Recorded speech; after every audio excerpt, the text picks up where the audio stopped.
Hello, and welcome to Friday. You made it. End of the week. You gotta love it.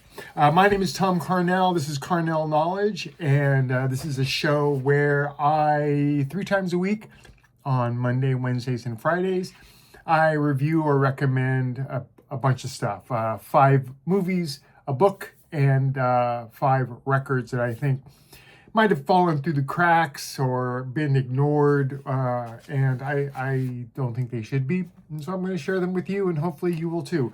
Be sure to check in the comments or the description of this video. You will find links to the film's trailer films, the Amazon page of the book, and YouTube playlists for the entire records, what I talk about. I was a buyer for Tower Records for about 20 years. I worked for Record Factory and Warehouse as well. I published and wrote a dark art publication called Carpet Nocturne back in the 90s. And then from 2000 to about 2015, 2016, I wrote for Fangoria and Dread Central as well. I am now an author. I have a bunch of books out. You can go to my Amazon page and check that out. Might as well get started. Let's do this. First up, 5 movies. The first one I found on Tubi. I find a lot of this really cool stuff on Tubi, and they should sponsor my show. But there you have it. This film is from 2019. It's directed by Philippe M. Guerra. It's called DEODATO HOLOCAUST. It's made by the same company that made a film called Fantastic Cozy. That was a documentary on Luigi Cosi. This is a documentary on the controversial filmmaker Ruggero Deodato.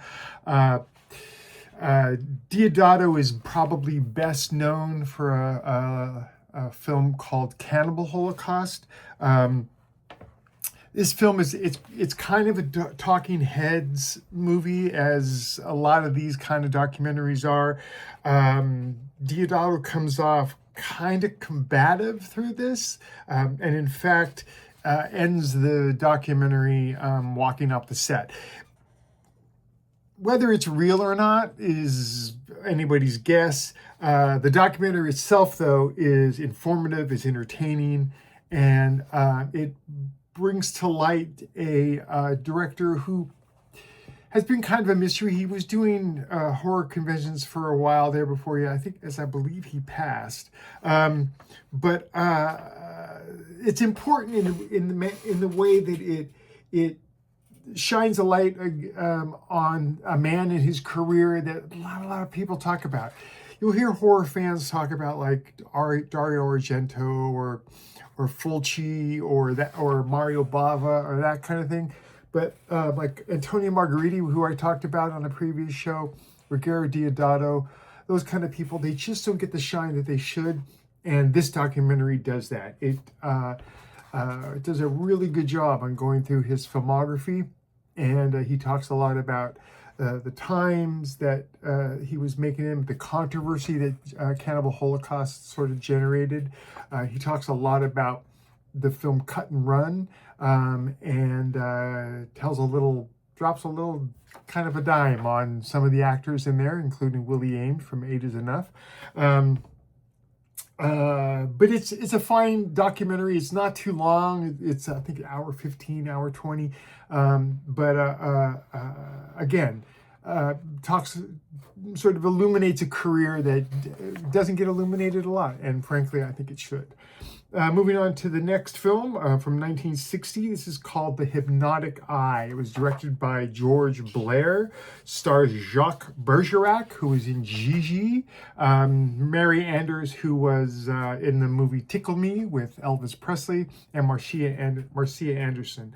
The synopsis, as we say around here, is as follows. A mysterious hypnotist is suspected by the police of being responsible for a wave of female mutilation murders.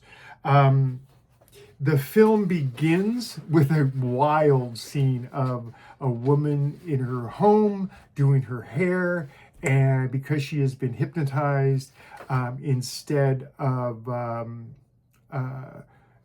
she thinks she's leaning over a bathroom sink to wash her face or whatever. When in fact, she leans over the burner of her stove. And there's this wild shot of her screaming with very rudimentary technology, them superimposing flames on her head. It's pretty interesting, this film. It's not anything that you haven't seen before. It's handled well.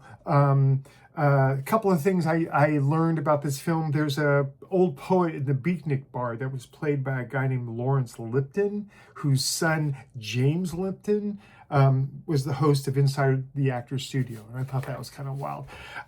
Some of the gimmicks in the film that were used in the theater to promote it were like balloons with eyes painted on them, similar to those given to theater patrons in the film. Another was a card with a black dot on it. Theater goers would hold the card 2 or 3 inches from their face and watch the spot as they moved into the hypnotic eye. It's very similar to like a William Castle film. It's use of something called hypnomagic, although implied was not a filming process per se. It was more just a thing, a gimmick that they used. There's moments where the main actor looks into the camera and hypnotizes the audience, and it's all very amusing. The consultant for the hypnosis used in the film was Gil Boyne. Boyne had founded the American Council of Hypnotist Examiners and the Hypnotism Training Institute in Glendale, California. It's a fairly mediocre potboiler of a film. Yeah, I'm sure it was shocking during its day. It loses a little something now, 40 or so years later. It was, as I watched it, and I just watched it a couple of days ago, it was a very amusing way to spend an afternoon. I didn't pay strict attention. I was able to do other things because, you know, you kind of get what you were going for. Again, very, very fun. I found it on YouTube, so take from that what you will. Yeah, enjoyable. Not critical viewing by any stretch of the imagination, but if you're a fan of that kind of thing, the William Castle thing, the sort of emergo kind of audience, kind of vaguely participation aspect of it all, it's a fine film, and it's very, very fun. It's safe for kids. I mean, there are murders and there are all that kind of stuff, but there's no bloodletting or gore or anything like that. Moving on to the next film, 1963, La SPETTRO, aka The Ghost, directed by the great Riccardo Frede, who did things like, most importantly, was Cal Tiki, the Immortal Monster. Stars a beautiful Barbara Steele and Peter Baldwin. The synopsis is, in 1910 Scotland, a woman and her lover murder her doctor husband to get a hold of his fortune, but increasingly strange happenings lead her to believe that his ghost has returned to haunt them. It's very much Italian. It's very much a Barbara Steele film and all of that. It's very gothic in its sort of trappings. It's an unofficial / official sequel to the 1962 film The Horrible Dr. Hitchcock.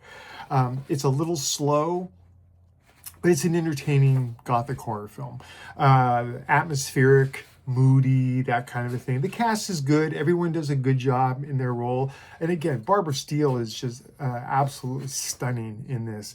There's a little hint of 1940 films, the 1940 films Rebecca and Gaslight. I think this is one of Freda's better films. A lot of people point to Cal Tiki. I don't know that it's the best thing that you could pull from his filmography. I think this is a little better. So yeah, very fun. You can find this on Tubi, I know for sure. And it's very, very enjoyable. Moving on, 1971. El Gato a Nove Code, aka Cat of Nine Tails. This is one of the early Dario Argento films. Stars James Franciscus and Carl Malden.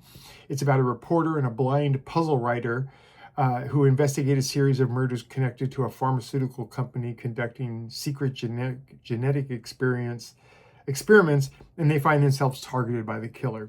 It's Argento's second film. It's a delightfully entertaining little oddity.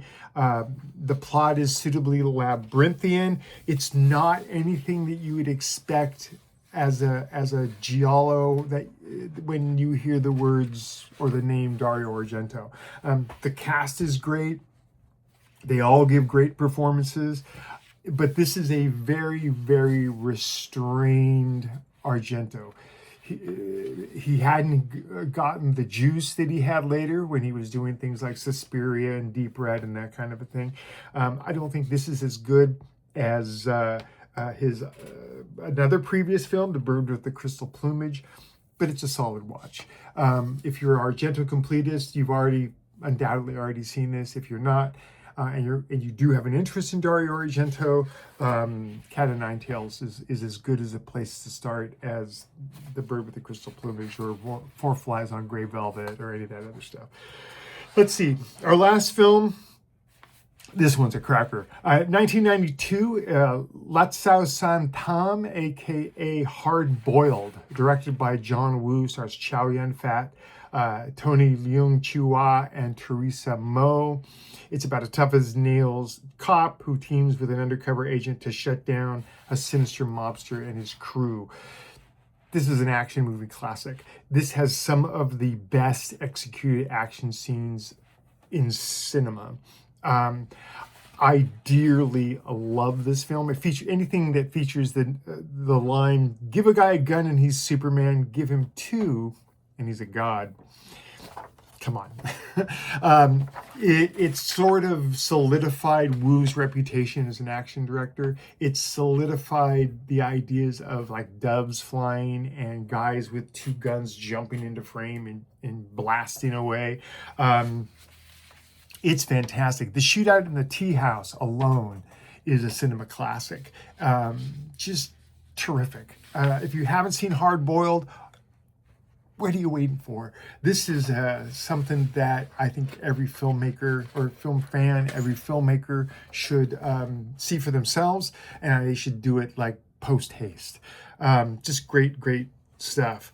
It will change your mind on John Woo. It'll change your mind on Hong Kong action films, and it turns violence up to 11. Just absolutely terrific. And there you go with films. We're moving on now with books. Instead of doing one book, I know I said I was only going to do one book. I'm going to do three, and they are as follows. They're by the author T.J. Tranchell. First one is called Cry Down Dark. Second one is called Tell No Man, and the third is The Lamentations of BLACKHAWK. The synopses go as follows. For this, I'm going to read this because I have a crummy memory. After a woman he loves dies, a successful TV writer moves into her childhood home in a small town in Utah, thinking that if he lives there, she will come back to him. It seems that no one in the town wants him there, and poking his nose into things that are better left undisturbed are not exactly met well. Back in 2020, this book was mentioned as the scariest book set in Utah as part of New York Times 50 States and 50 Scares. They made a list for Halloween, and that's very cool. Let's see. Tell No Man. Synopsis. A single mother of two is evicted, and she and her family must look for a new home. With her sons waiting behind, she checks out a house in BLACKHAWK, Utah, a house with a dark past. A malevolent spirit follows her home and takes possession of her son. With the help of her bishop and his former mission companion, they fight to exorcise the entity from the woman's life and to save her child. And then finally, The Lamentations of BLACKHAWK. After being saved from a frightening demon, a woman, the same woman from Tell No Man, attempts to go on with her life, but demons don't give up their prey so easily. This book unites the previous two and extends those both of those books' universes. Full disclosure on this, TJ is a friend of mine. I've known TJ for a long, long time, and that I need to get out of the way. And with that, I'm being as objective as possible. In these books, there's something that, you know me, I love when someone takes horror tropes and turns them on their head. And these books certainly do that. 2 words on this one, kids. Mormon Exorcist. You don't see that kind of thing. You don't hear about that kind of thing. I think TJ's the only one that's done something like this. But he is a writer who writes with an authority and an insight. So it's not someone who's like, for example, I'm not Catholic, but if I've written about Catholics, and it lacks that sort of authenticity of someone that is deep within that culture and in that faith, and he does that in spades. All of these stories are unveiled with an assured hand. He's a well-read gentleman. He teaches horror writing at colleges, and while the books are short, they're very effective. I'd love to see them all pulled together in just one massive book that sort of puts them together linearly so you could follow the whole entire arc. But overall, these books are fun. They're well researched, and you can pick them up on Amazon for a song. Let's see, moving on to some records.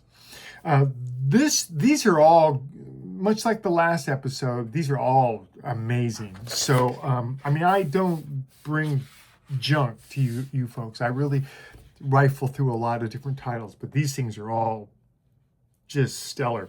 First one, the band is called Kiyo-Sen, Kiyo-Sen. The album is called Organizer. It's from 2019. It's 2 people in the band.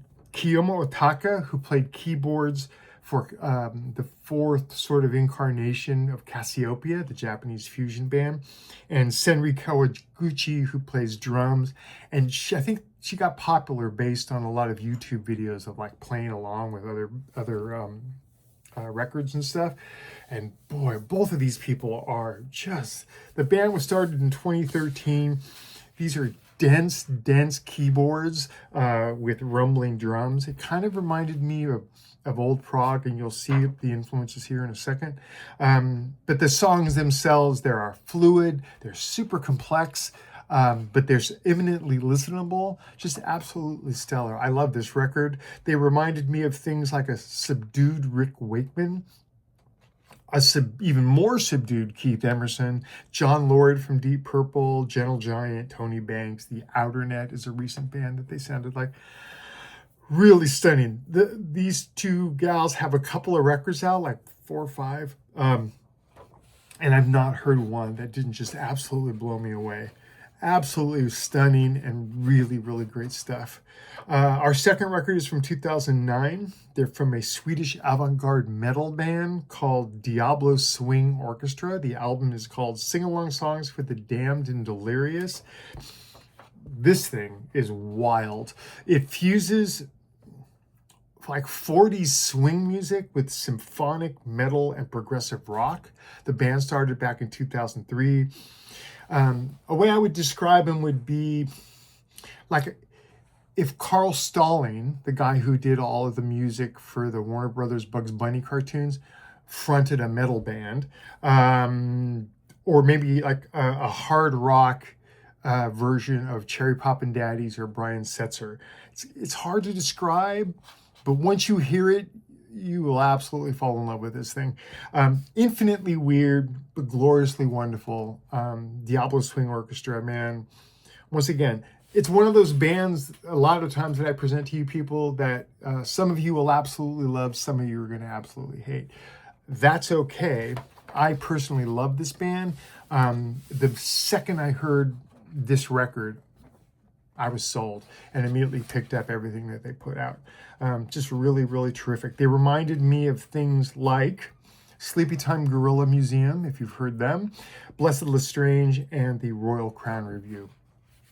Just great. Very, very odd. There's aspects of Zappa in there. There's aspects of Zappa is going to cover it. Great stuff. highly recommended Diablo Swing Orchestra. Moving on, and completely different from the other two things that I've just mentioned. The artists are Bebe and Shawn Lee. Bebe is a Chinese guzheng player. It's a Chinese string instrument. And Shawn Lee, who is an American producer and multi-instrumentalist. The music on this disc blends traditional Chinese music with hip-hop, funk, soul, classical. It's all in there. Very modern, and yet still kind of keeps its feet in the traditional Chinese music world. Blends ancient instrumentation and modern production arrangement techniques. This reminded me of Yutaka Oyama and the great Osamu Kitachima. I like this. I played it one night for my wife as we were having dinner, and she loved it as well. It's different. I'd be hard pressed. Maybe the Yoshida brothers I would throw in there as well, who play shamisen. And yeah, boy, this was a great record. The record, by the way, I don't know if I mentioned it, but it's called Into the Light. It's from 2010. And yeah, absolutely fantastic. Just really, really great. Let's see, a couple more from 2026. This just came out about 2 or 3 weeks ago.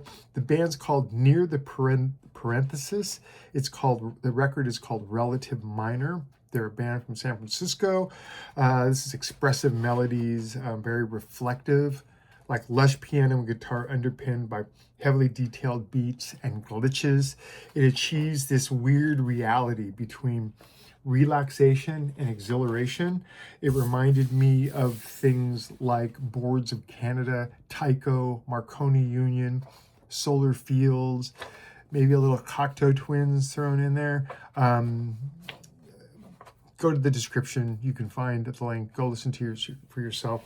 It's very interesting, very, very cool, just lovely. I very much enjoyed this record. And then finally, our last record. I've mentioned the band UZEB here before, but this is a record from 1986.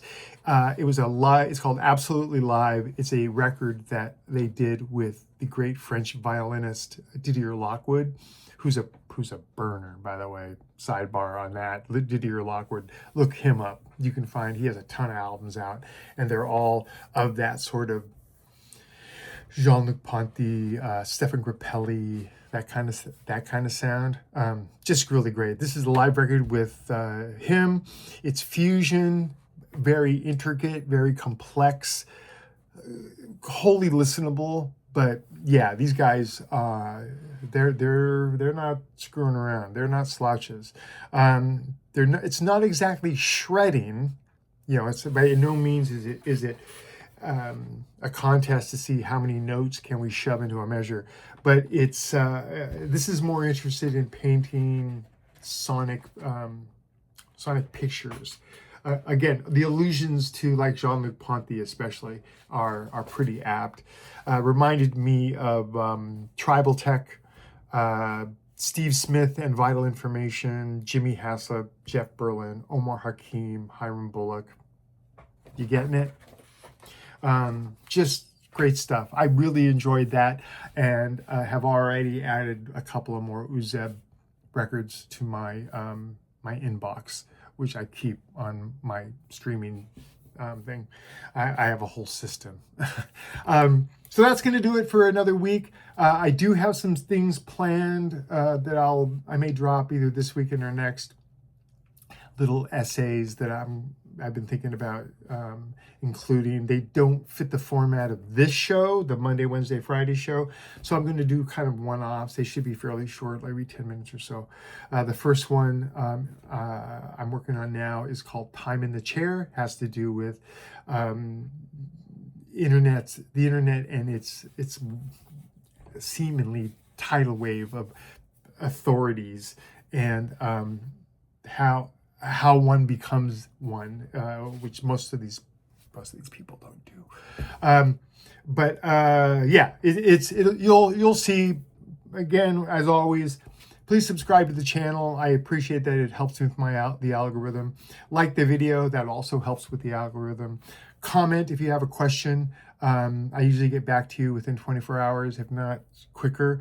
If there's something you want to talk about and you don't want to talk about it publicly, we can go offline, and you can email me at tomcarnell@gmail.com. And as always, my request to you would be to share this video and other videos that I make to your social media. It helps broaden the audience. It helps entice more people to come in and listen to the show. And that increases my numbers, which increases my reach, which increases my ability to get that ball rolling. I'm trying to increase the audience of this channel, and I can only do that with your help. So if that's going to do it, I think that is going to do it. We'll see you, if not this weekend for the Time in the Chair piece. I will definitely see you on Monday. And other than that, have a good weekend.